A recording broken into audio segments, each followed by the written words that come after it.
नमस्कार दोस्तों, मैं हूं आपका दोस्त आपका होस्ट आरके और आप देख रहे हैं आरके ट्रेडिंग। तारीख है दोस्तों 12 नवंबर 2022 शनिवार का दिन है। समय सुबह के 10:18 हो रहे हैं और यहाँ पर फाइनेंशियल स्टॉक्स के एनालिसिस लेकर आपके सामने में हाजिर हूँ वीकली बेसिस पर। यानी कि जितने भी फाइनेंशियल स्टॉक हैं उन सब, चाहे वो बैंकिंग का हो चाहे वो एनबीएफसी का जो मेरे वॉच लिस्ट में यहाँ पे शामिल है, उन सब की एनालिसिस यहाँ पे करेंगे वीकली चार्ट पर। कहाँ पे कमजोरी आ रहा है, कहाँ पे सपोर्ट आ रहा है, कहाँ पे रेजिस्टेंस आ रहा है, इन सबको देखेंगे। पसंद आए जरूर फीडबैक करेंगे। और आरके ट्रेडिंग मोबाइल ऐप को डाउनलोड कर सकते हैं लाइव मार्केट में कॉल के लिए। प्रीमियम स्विंग ट्रेडिंग ग्रुप में ऐड होना चाहते हैं तो मेरे लिंक के थ्रू अकाउंट ओपन करें। Espresso, Fyers, Alice, Blue Angel, One, Zerodha, Samco किसी एक में, फिर मैं आपको अपने प्रीमियम स्विंग ट्रेडिंग ग्रुप में ऐड कर लूंगा जहां पर आप पाएंगे प्रीमियम स्विंग कॉल्स। और अगर आपने टेलीग्राम चैनल को ज्वाइन करना है, वहां पे भी आपको फ्री ऑफ कॉस्ट में लाइव मार्केट में कॉल मिलता है। आप जाके चेक कर सकते हैं, कोई सर्विस चार्ज नहीं है, एकदम फ्री है और आप वहां पे चेक कर सकते हैं, देख सकते हैं। तो चलिए शुरुआत करूंगा सबसे पहले फाइनेंशियल स्टॉक्स में से। देखिए, एक्सिस बैंक से लेके बजाज फिनसर्व से लेके ऐसा ट्रांसमिट सारे स्टॉक है, सबको वीकली चार्ट पर देखेंगे। कहाँ कमजोरी आ रहा है, नेक्स्ट सप्ताह कहाँ पे मूवमेंट बन सकता है। यहाँ पे डब्ल्यू लिखा है तो ये वीकली है और ये एस्प्रेसो का बिंजे ट्रेडिंग सॉफ्टवेयर है, डेस्कटॉप टर्मिनल है जहाँ पर आपको बेहतरीन एक्सपीरियंस मिलता है इसके चार्ट एनालिसिस के लिए और साथ ही ट्रेडिंग भी। अब यहाँ पे देखिए, एक्सिस बैंक में जो हाई लगा है 920 का, वहाँ से गिरावट आया 850 आ गया, 70 पॉइंट वहाँ से गिरावट कर चुका है आपका एक्सिस बैंक। क्या ये और गिरेगा, सवाल यहाँ पर है। गिर सकता है, चांस है 810 तक आने के, क्योंकि 810 से लेके 820 जो है इसका एक इम्पॉर्टेंट सपोर्ट एरिया है। इसी को ब्रेक करके आप साइड में ऊपर गया तो वापस एक बार उसको क्लेम कर सकता है एक्सिस बैंक। ध्यान रखें इस बात का। और 820 से फिर बाउंस होने के चांस बनेंगे। बजाज फिनसर्व की बात करें, देखिए बजाज फिनसर्व में ये बार बार हडल ले रहा है एक एरिया का जिसका प्राइस आता है 1850। तो 1850 के ऊपर निकल जाने के बाद एक मूवमेंट बनेगा इसमें और आप 1950 तक लेके जा सकता है। 1932 आप जैसा कि यहाँ पे देख पा रहे हैं हडल है, उसके ऊपर जाने पर ये 1950 से 2000 के टारगेट आएगा। कमजोरी तब आएगा जब ये 1660 के नीचे ट्रेड करना स्टार्ट करेगा, तब आपको कमजोरी देखने को मिलेगा जो 1550 तक लेके आ सकता है। बजाज फाइनेंस की बात करें तो ये कंसोलिडेशन फेज में है वीकली चार्ट पर। ये एक बॉक्स में ट्रेड करता हुआ नजर आ रहा है। तो इस बॉक्स के नीचे अगर निकल जाए, 6800 के नीचे निकल जाए, सेलिंग बन जाएगा। 6850 के नीचे भी सेलिंग हो सकता है क्योंकि इस बॉक्स का एरिया टूट जाएगा तो आपको गिरावट बन जाएगा। और ऊपर जाने के लिए कम से कम 7400 का लेवल है, वो ब्रेक कर जाए तो 7600 तक का लेवल फिर आपको दिखाएगा। चोला फाइनेंस की तरफ चलें दोस्तों। चोला फाइनेंस में जो मूवमेंट है अभी फिलहाल नीचे की तरफ का मूव करता हुआ दिखाई दे रहा है। तो नीचे एक सपोर्ट है 700 का, 700 के नीचे जाने पे कमजोरी आएगा जो 690 पे जाके रुक सकता है 10 पॉइंट, और इसके नीचे जाने के बाद फिर ये आपको 630 तक आता हुआ नजर आएगा चोला फाइनेंस वीकली चार्ट पर। और अगर ये 770 के ऊपर मूव कर गया तो फिर आपको एक अच्छा पोजिशन बनेगा जो आपको वापस 800 के लेवल दिखा सकता है। HDFC की बात करें, नेक्स्ट सप्ताह HDFC ग्रुप का ही रहा, जबरदस्त मूवमेंट रहा HDFC में और इस स्टॉक्स ने काफी कंसोलिडेट किया, रेजिस्टेंस लिया और उसके बाद 2650 2700 तक का हाई मारा।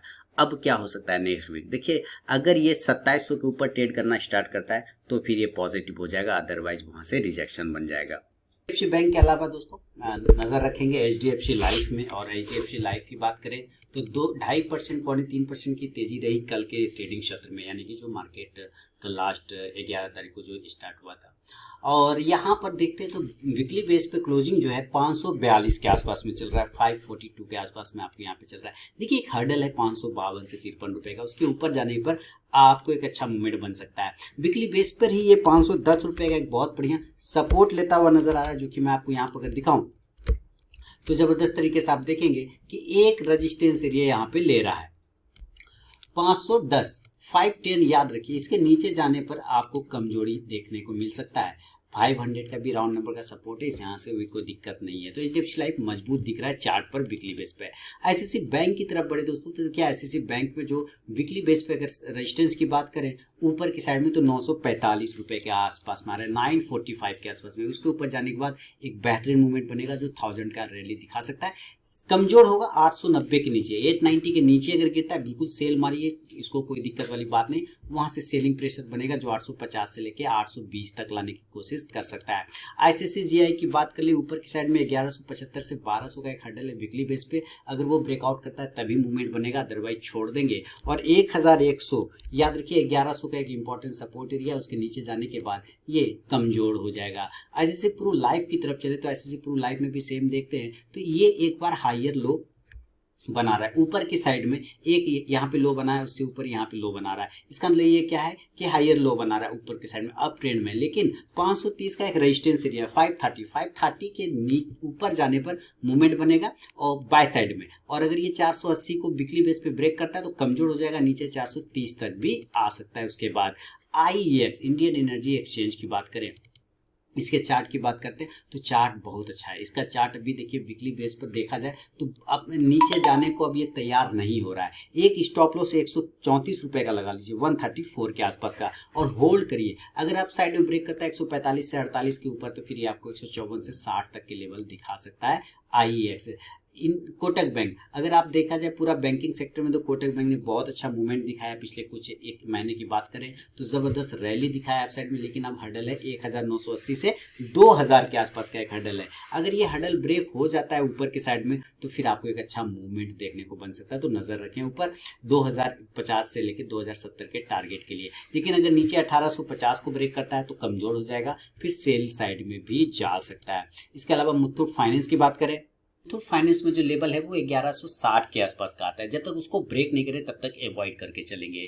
PFC की बात कर ले दोस्तों तो PFC बहुत ही जबरदस्त अच्छा रैली। देखिए पावर फाइनेंस कॉर्पोरेशन बहुत ही जबरदस्त, अब 122 से 23 का एक हर्डल है इसके पास, 122 से 23 का एक हर्डल है। ये बार बार रिजेक्शन ले रहा है। इस लेवल के ऊपर जिस दिन ब्रेक करता है 124 आप राउंड नंबर पकड़ लीजिए, देन ये आपको 130 से 39 तक के टारगेट बना के दे सकता है। बहुत ही बढ़िया अपट्रेंड में। हाँ, एक छोटा हर्डल भी है, चूंकि 2 बार यहाँ से रिजेक्शन लिया, this is 1 time, this is 2nd time, तो हो सकता है यहाँ पर रिजेक्शन बन सकता है। इस बात का ध्यान रखना है। रेक लिमिटेड की बात करें 105 से 7 के ऊपर पोजिशन बनेगा वीकली बेस पे 112 से 15 के टारगेट के लिए। दोस्तों मैं फिर से याद दिला दूं, अगर आपने मेरा अभी तक मोबाइल ऐप को डाउनलोड नहीं किया तो जरूर डाउनलोड करें लाइव मार्केट में कॉल के लिए। साथ ही आप टेलीग्राम चैनल को भी ज्वाइन कर सकते हैं जहाँ पे ये सुविधा आपको मिलती है। और प्रीमियम स्विंग ट्रेडिंग ग्रुप में ऐड होने के लिए मेरे लिंक की तरफ आप अकाउंट ओपन करें। एस्प्रेसो, फायर सेल, ब्लू एंजल, 1 ज़ेरोधा, सेमको किसी एक में, फिर मैं आपको अपने प्रीमियम स्विंग ट्रेडिंग ग्रुप में ऐड कर लूंगा। तो चलिए आगे बढ़े। रेक लिमिटेड के बाद की बात करें, अच्छा रेक लिमिटेड का भी लेवल 105 से 6 के ऊपर बनेगा, उसके पहले नहीं ले लेना है।